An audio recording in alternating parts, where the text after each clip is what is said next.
you believe from what I've seen in the last 24 hours? Yeah. Maybe not. But easier route, and sometimes the management or the promoter will look for the easier route, but not when they truly believe. Do you know what I mean? And that's what's frustrating for me about Boots, because I think I've got that guy. You know, last one on this. Do you think it's because maybe they have you over a barrel? Like Boots needs a showcase fight, like a big fight like this, to show his talent. How can they have us over a barrel? They don't have a belt. We're picking them because we think they're the best in the world.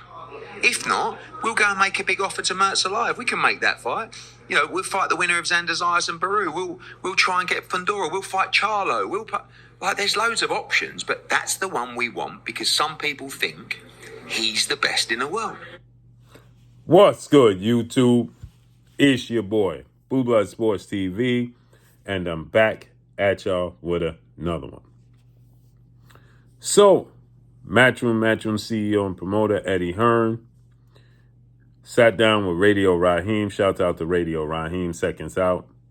And Eddie Hearn expressed that he don't think that the fight is going to happen between Jaron Ennis and Vergil Ortiz, his fighter. His fighter is Jaron Boots Ennis.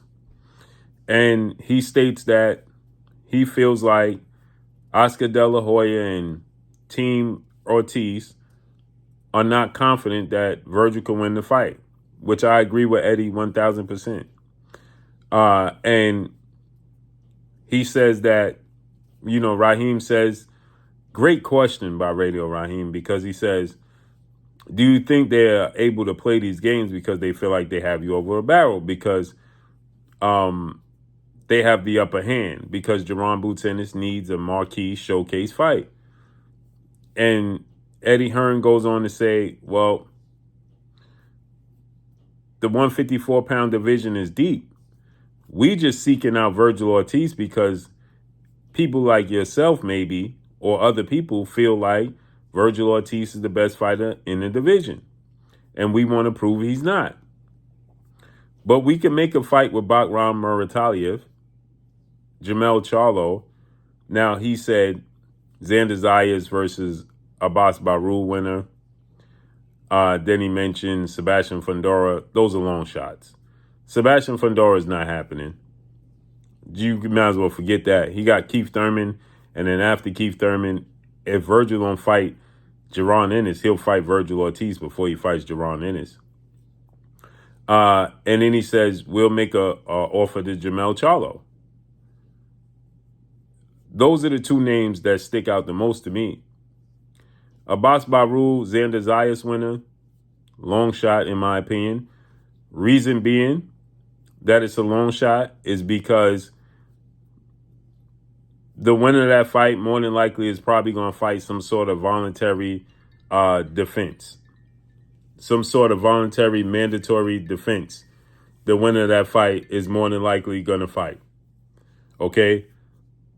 So with that said, and then the winner of that, they're fighting January 31st, right? I believe. And then the winner of that is not going to be ready to fight probably for 3 months from there. So you're talking about at least June, because you don't want to try to tamper around fighting big fights in May, because Canelo Alvarez is going to fight in May.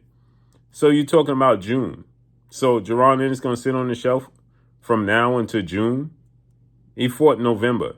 I mean, let's be real.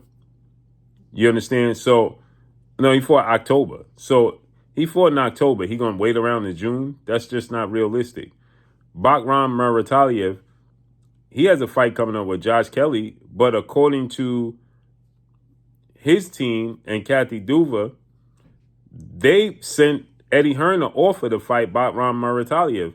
That's why Eddie Hearn is saying we could do the Murataliev fight, right? And in the same token, Jamel Charlo has nothing planned. Those are two bigger fights, in my opinion, as far as status goes, than Vergil Ortiz.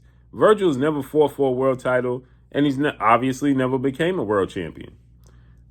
He has some good, solid victories. Madrimov, Serha Boachuk, he got dropped twice in an entertaining fight. I thought he lost. And the Erickson Lubin fight, his last fight, which was impressive. But Bakhram Mataliev and Jamel Charlo, I believe, are above Vergil Ortiz. Period. So getting one of them and beating one of them solidifies yourself, in my opinion. So he says we can make the Bakhram Mataliev fight. From what I'm being told from Kathy Duva's team, they made Eddie Hearn an offer. He hasn't responded because he's waiting for Vergil Ortiz. Make that fight happen. That'll make you the world champion. Ennis just don't want that IBF title because it got the next day 10-pound rehydration clause. So fight Jamel Charlo. He is the king of this division until dethroned, and he has not been dethroned yet. So that's my stance on it. But let me know what y'all think, man. Drop a comment in the comment section. Follow me on Instagram at Blue Blood Sports TV, all one word. It's your boy Blue signing off. I'm gone. Peace.